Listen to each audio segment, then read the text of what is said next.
っしゃいませ。お待たせいたしました。ご注文はお決まりですか？ Juste du pain. あの交差点でみんながもしスキップをしてもしあの街の前 Salut les chums!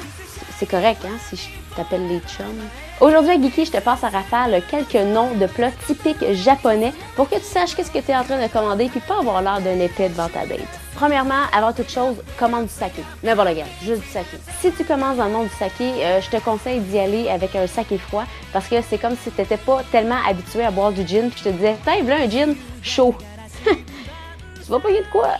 Commençons avec les gyoza que vous connaissez sûrement sous la forme de dumplings. En fait, les dumplings sont d'origine chinoise et les Japonais ont repris, copié la recette pour en faire un de leur mets typique. Donc le gyoza, en fait, la différence avec le dumpling, c'est que la pâte est plus fine et l'intérieur est plus raffiné et recherché également.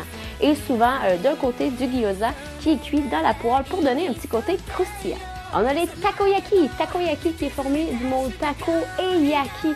Taco voulant dire pieuvre et yaki voulant dire grillé ou cuit. Yaki revient souvent dans les termes de cuisine japonaise, donc apprenez-le. C'est vraiment un petit mot vraiment facile à retenir qui va vous être bien utile. Donc takoyaki, c'est des petites boules de pâte, genre pâte à crêpes, dans lesquelles on va retrouver la chair de la pieuvre. Et ça, ces petites boules-là sont cuites dans des moules en rond et ça tourne dans les moules, ce qui fait que la sphère est bien cuite et la pâte est bien cuite autour de la pieuvre. Attention, c'est fucking chaud! Okonomiyaki, qui est formé du mot okonomi, qui veut dire ce que vous voulez, et de yaki, qu'on a vu, qui voulait dire grillé ou cuit. Donc, c'est un peu une espèce de petite crêpe où l'on fourre tout ce qui nous reste.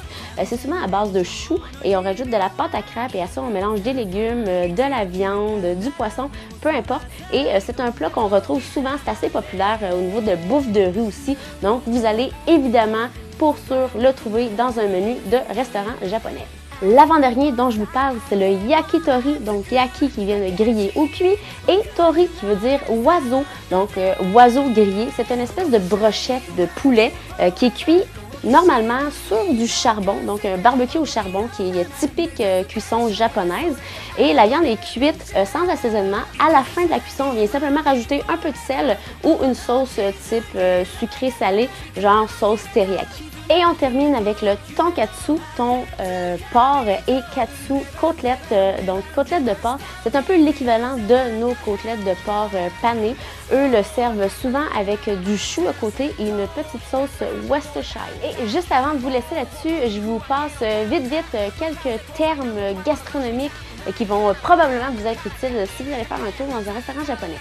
Kurage, qui veut dire jellyfish, et c'est à ne pas se tromper avec karage, qui est une méthode de cuisson dans l'huile. C'est un peu comme nous, notre poulet frit, eux, ils font soit de la viande ou du poisson. Ebi, unagi, maguro, siake, konsei, siake. Je vous recommande imadake, izakaya, Big in Japan. Il y a aussi Biru et Oto, qui est un restaurant de cuisson sur le charbon. Donc c'est tout pour la capsule de Geeky aujourd'hui. J'espère que vous avez apprécié la vidéo. Si oui, je vous invite à donner un like à la page de Geeky, partagez la vidéo, parlez-en à vos amis. Et si vous avez envie, faites un tour sur ma page artiste Caro Fréchette. Et moi, je vous dis, de 1, n'oubliez pas le saké. De 2, prenez des takoyaki. Et de 3, n'oubliez pas de brosser les dents pour votre date. Eh oui, pourquoi je fais ça? Des fois, je me fais peur.